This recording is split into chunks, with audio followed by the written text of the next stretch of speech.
Hello, boxing fans around the world. Thank you for joining me once again here on Talkin Fight for another episode of Boxing News Today. This comes courtesy of our friends over at boxing247.com, and we appreciate it very much. Before I get going, though, I just want to recount a quick little story here that popped up, something about David Benavidez and Caleb Plant might be going toe-to-toe next year. I say might because it seems like it hasn't been confirmed yet, but that would be a great fight to see. All right, let's move along quickly to other news on the wire.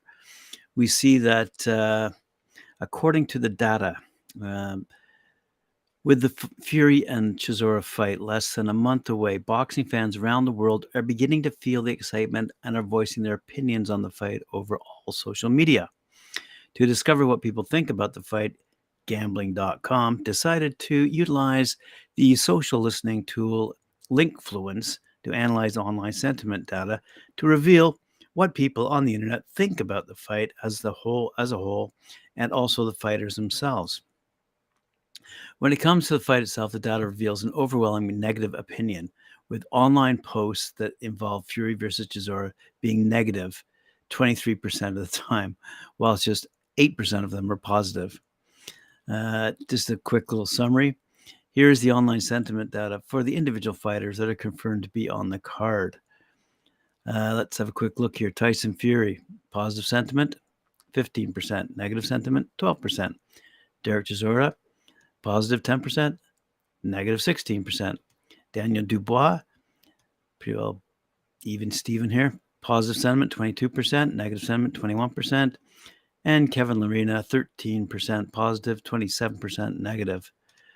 Don't really know what that all means when it's all wrapped up, tied together in a nice, neat bow. But we're looking forward to the fight and seeing Tyson Fury eventually move on to fight Alexander Usyk, which again fits into the rumor category at the moment. But Alexander Usyk has laid down his gauntlet and asked Tyson Fury to man up.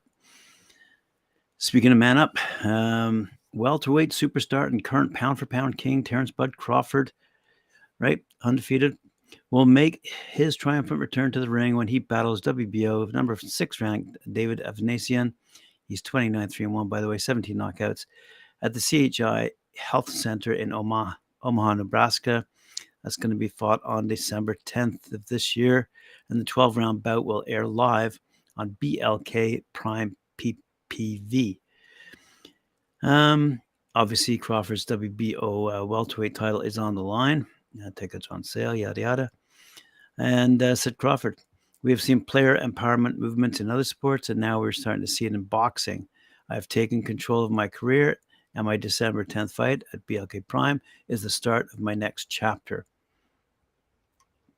As we all know, Crawford chose to bring his latest world title fight back to his hometown of Omaha. He hasn't fought in front of the always raucous Nebraska crowd since a TKO victory over Jose Benavidez in October 2018. He said, my hometown fans deserve another big fight, and we're going to pack the CHA Health Center once again on December 10th. Crawford, by the way, is looking to extend his 9-fight knockout streak, one that has gone underappreciated from boxing fans and media, he says. December 10th will mark Crawford's 6th defense of his WBO welterweight title and his 17th straight world title fight across 3 weight divisions. He says, I'm an exciting fighter and the best closer in the sport. I've knocked out every fighter I've faced since 2016. I'm going to put on another entertaining fight and continue my knockout streak. David Avanesyan is a tough opponent who's riding a strong knockout streak of his own. He's up some really good fighters and has nothing to lose. That makes for something that fight fans will want to see. Good enough. Let's move along here quickly.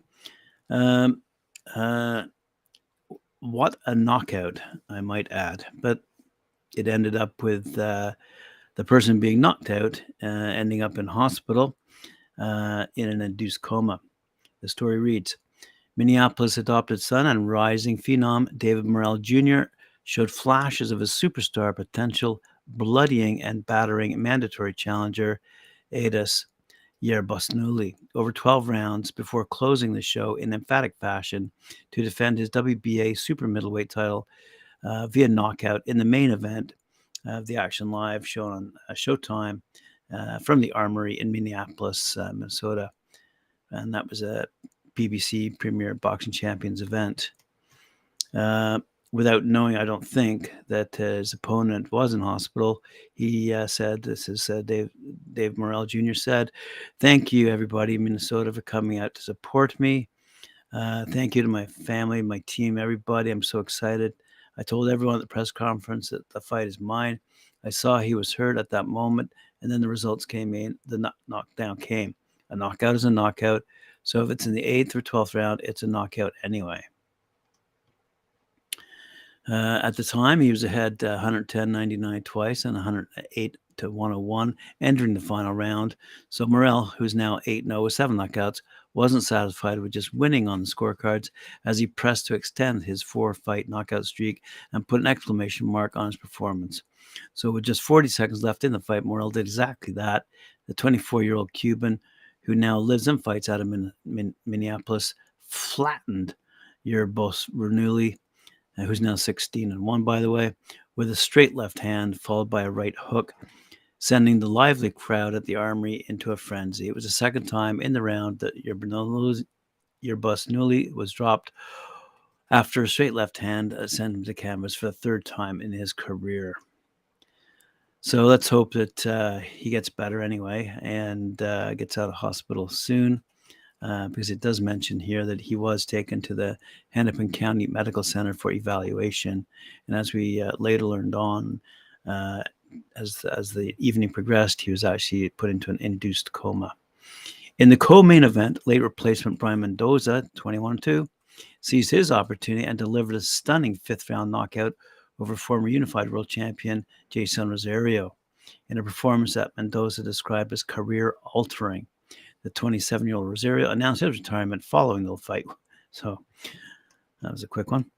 Let's see if there's any results. Oh, yes. It was all Fodor Kaju. Boy, a big whopping word here. Sarcasian. 21-0. In the telecast opener, a fight in which the talented and undefeated middleweight raised his stock even further with an impressive unanimous decision over seasoned veteran Nathaniel Gallimore, who's now 22-6-1. I felt in this fight I controlled him, said the Ukrainian boar Sarcasian, who now fights out of Poland. He's very fast and he wanted to catch me with the hard punch, but I wanted to feel the distance. It's my style. I like to punch like that, fast, and sometimes throw a strong punch. So fair enough. Looks like he had a good fight. Let's see if there's any more results. Yes, there are. There was a high-stakes matchup of undefeated fighters. We'll round out the network's successful 22 boxing lineup coming up soon. On December 17th, lightweight contender Michelle Arrazaza Ali Rivera, 24-0, will take on Derek James-trained Frank the Ghost Martin, 16-0, in a 12-round lightweight title eliminator bout in the main event of a Showtime Championship boxing telecast. This lightweight division, as I said last week, is certainly heating up. Longtime contender Andre Durrell, 29-3, 19 knockouts, scored a 10th round stoppage over hard-hitting light heavyweight Uniski Gonzalez, 21-5. And former unified champion Julian J. Rock Williams scored a unanimous decision win over Rolando Mancilla in an 8-round middleweight bout. Plus, unbeaten super lightweights Ken Cruz, 16-3, and Enrico Kokahia, 13-2, fought to a majority draw in a rematch of their February split draw. Well, there you go. There's some additional information on fighters on boxing247.com, and I encourage you to pop along and see who else has been fighting.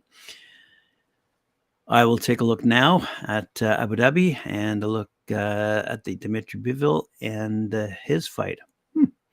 Dimitri Bival took care of all the doubts and questions about his fight with Gilberto Zurdo Ramirez, a fight that on paper was evenly matched for the WBA light heavyweight super title, and reaffirmed himself as one of the best fighters in the world. Yes, he did.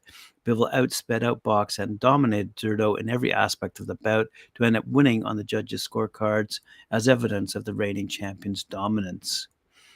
Elsewhere over in Abu Dhabi, we also saw Chantal El Capo Cameron defeat the American Jessica Casquilla-McCaskill unanimously over 10 rounds with a clear technical superiority, and succeeded in her fifth defense of the WBC, IBF, and Ring Magazine belts. She also added the WBA and WBO belts to become the first undisputed champion in the history of the 140-pound division. The judges' scorecards were 97-93 and 2 by 96-94 in favor of Cameron, who added her 17th win with 8 knockouts, while the Chicago boxer, still an absolute at 147 pounds, returns with a record of 12 wins, 5 by knockout, and 3 losses. Moving along, in front of another sold-out Hollywood Fight Nights crowd in Los Angeles, King Callum Walsh and Serhii El Flaco Bohachuk scored impressive knockout victories in the feature fights on the Tom Loeffler 360 Promotions event, which is broadcast globally on UFC Fight Pass.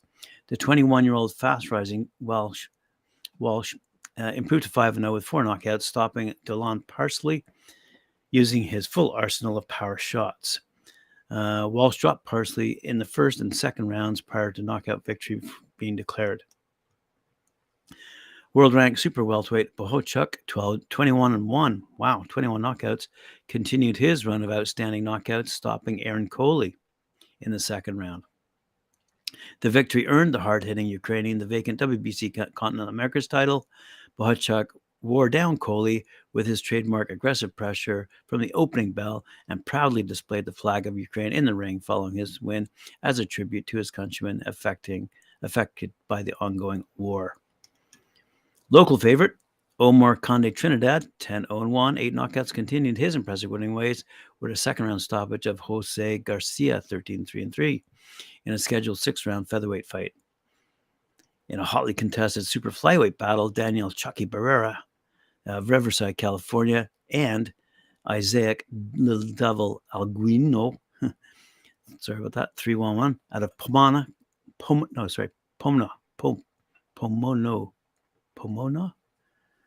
California, fought to a 4-round majority. Oh, hey man, it's the morning. I'm still having my coffee here. Fighting in the super lightweight division, Los Angeles native David Romero and Michael De La Cruz out of Ventura, California, battled to an exciting 4-round split decision draw. Competing in the super welterweight division and fighting out of the Wild Card Boxing Gym, Steve Von Yu out of Los Angeles stopped Matthew Reed out of Bakersfield, California in the first round.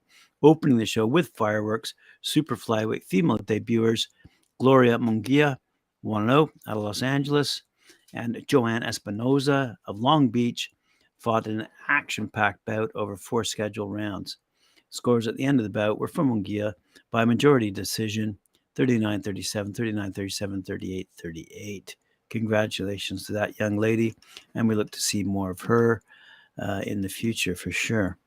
Alrighty, moving along here. Thompson Boxing's lightweight power punching contender. Speaking of the lightweight division, Miguel Explosivo Manduano,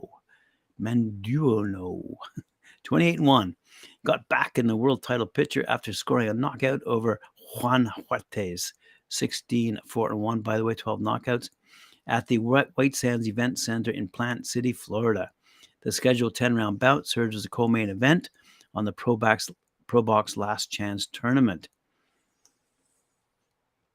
I really felt strong and composed in this fight, said Manduano, who bounced back from his first loss as a professional. I had an incredible training camp up in the mountains of Mexico, where I was isolated from many distractions. I wanted to take my time, pick my shots wisely, and everything came together. I could see all the punches coming. Everything slowed down. I was able to land some powerful punches. I got him out there, and that was the plan going in. With the victory, Manduano, who is promoted by Thompson Boxing, is back in the world title picture at lightweight. The division is loaded with big names, as we all know, and Manduano feels he can compete with all of them. Right now, he says, Devin Haney is the king of the lightweight division, and hopefully I will fight him one day. There are many other big names like Ryan Garcia, Tank Davis, and Shakur Stevenson. All are potential opponents for me down the road. I feel like I'm one of the biggest punchers in all of boxing, and with a few more victories, I'll be ready to fight for a world title. I'm still working my way up, but everyone better takes notice because I'm coming. Fair enough. Good for him. Alrighty. RaiseBoxing Promotions out of Lowell, Massachusetts had a great fight. The card featured fighters from across the New England region, and there were a total of 14 fights going on in this card, most of which were extremely competitive, and more than 1,500 people were in attendance to spend much of the evening on their feet. Wow. We had 14 action-packed fights, and the fans were on the edge of their seats throughout the evening, said Michael Reyes of RaiseBoxing Promotions. Gabriel Morales Kevin Rodriguez was one of the most exciting local fights in a long time, with Morales winning a local title via split decision. Both fighters were incredibly hungry and left it all in the ring. RaiseBoxing Promotions' very own Marquez Bates was in a great fight, as was Luke Iannucci. Justin Morales, Brandon Sandoval was a barn burner too. These are the kinds of events we're going to continue to promote and what local boxing is all about.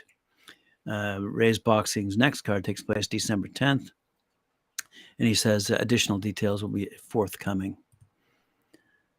Welterweight rising prospect and local fan favorite Louis Lopez out of Corona, California, faces yet another undefeated left fighter as he takes on Adrian Gutierrez, 12-1 out of Chula Vista, California. The 8-round bout will serve as a main event on Thompson Boxing's Path to Glory card. This is taking place very soon. Path to Glory is going to happen at the Doubletree Hotel in Ontario, California, and tickets are already on sale. You can go to thompsonboxing.com for more details. In the co-main event, we're going to see an 8-round fight with the very popular Manuel Gucci Manny Flores. He's 13-0. 11 knockouts out of Coachella, California, and returning to the ring to face Armando Torres out of Mexico City, Mexico. Let's have a quick look here. I'm doing something that even the best fighters in the division are not doing, as I'm fighting my third undefeated in a row, said the major attraction in the Los Angeles, California area, Louis Lopez. I want to be built up the right way, like a lot of the great Thompson boxing fighters who came before me. And I believe I'm proving myself as a world-class fighter, being brought up in the same path. I have a deep hunger for success and will not settle until I give my best. This is a big fight, and I'm coming to win. Fair enough. On the undercard, we're going to see middleweight Nelson Oliva with a fighter to be announced. Lightweight Ioannis Manuelidis take on opponent to be announced. Lightweight Juan Sanchez, an opponent to be announced. Opening the card will be welterweight bout between Elias Diaz out of National City, California, taking on David Thomas out of Woodland, California. So there we go. Some good news out of California, courtesy of Thompson Boxing. Hamza Shariz is making the headlines. He'll bid to add the Commonwealth middleweight title to his WBC silver belt when he takes on the highly rated River Wilson Bent at the O2 Arena on November 26th, live on BT Sport for all you English boxing fans out there. This is part of the Zach Parker versus John Ryder card, which tops the bill at the popular Greenwich venue, as Dennis McCann is going up against Joe Ham, and Sam Noakes is going up against Calvin McCord.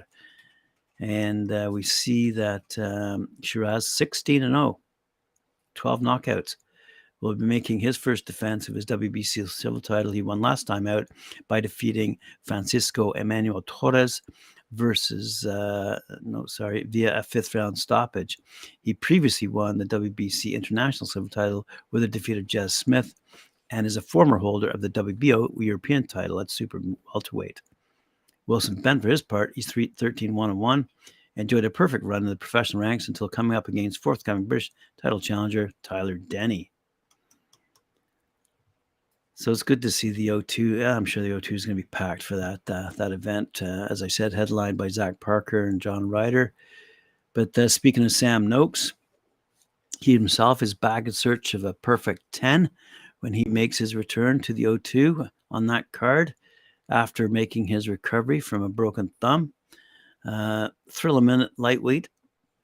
Sam, I mean, this is a big one. Between the heavyweights and the lightweights, I seem to be speaking a lot about the lightweights of late. Anyway, thrill a minute lightweight. Sam was due to fight back in July before a sparring injury sustained while working with Archie Sharp put him in the missing list.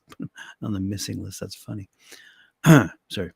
Now he is set to fight for the Commonwealth title against the unbeaten Scot Calvin McCord on the undercard, as I said, of the Zach Parker-John Ryder clash for the WBO Interim World Super Middleweight title.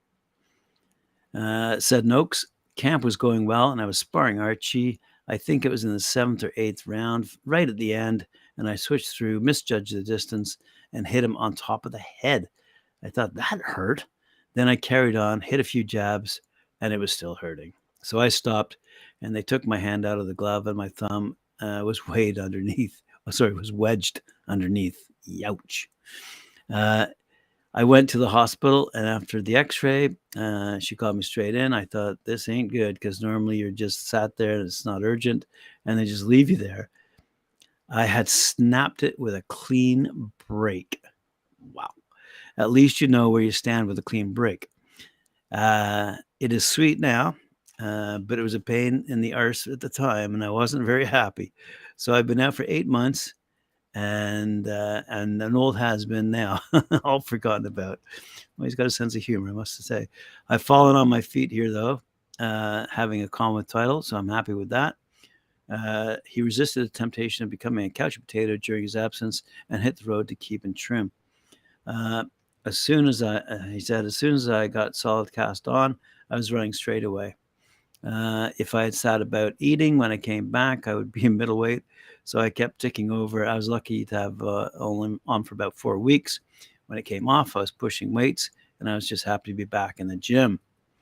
So there you go, some news out of a pretty game fighter, Sam Noakes out of the UK. Let's look at this. Our final story of the day is again featuring Thompson Boxing.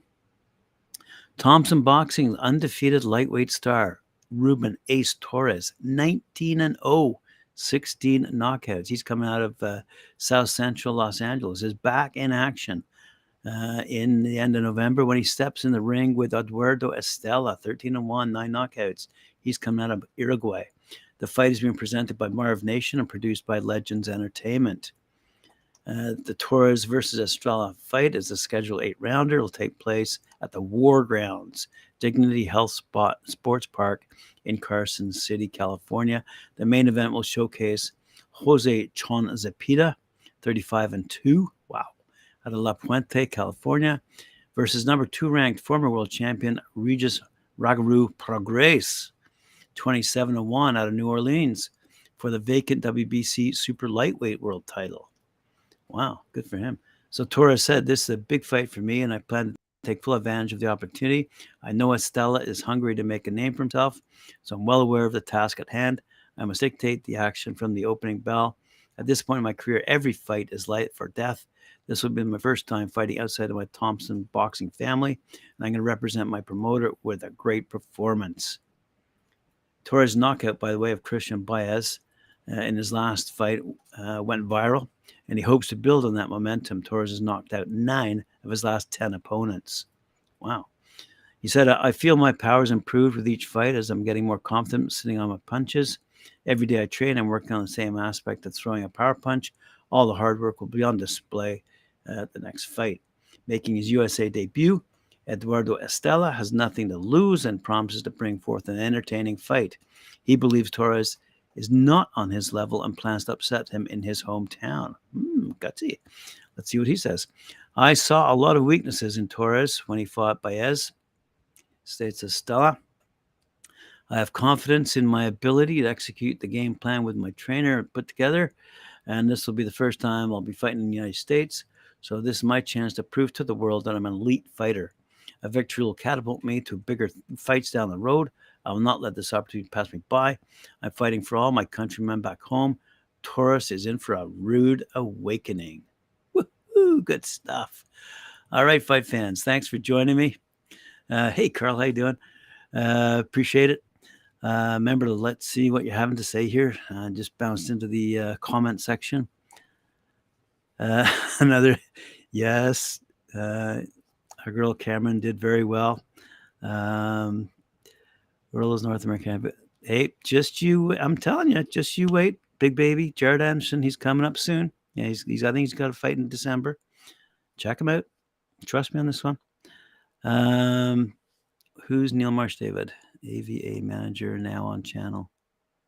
Oh, okay. Oh, David Avanesyan. Okay, good for you, man. No, it's not anti-UK talk. Come on, man. It's just realistic. All right, fight fans, thanks for joining me here on Talk and Fight. Appreciate your comments. Appreciate your suggestions. Appreciate your attention. Remember to like, share, subscribe, hit that notification bell. We'll see you later on at 4 p.m. with Mike War and Cedric Ben for Knuckle Up.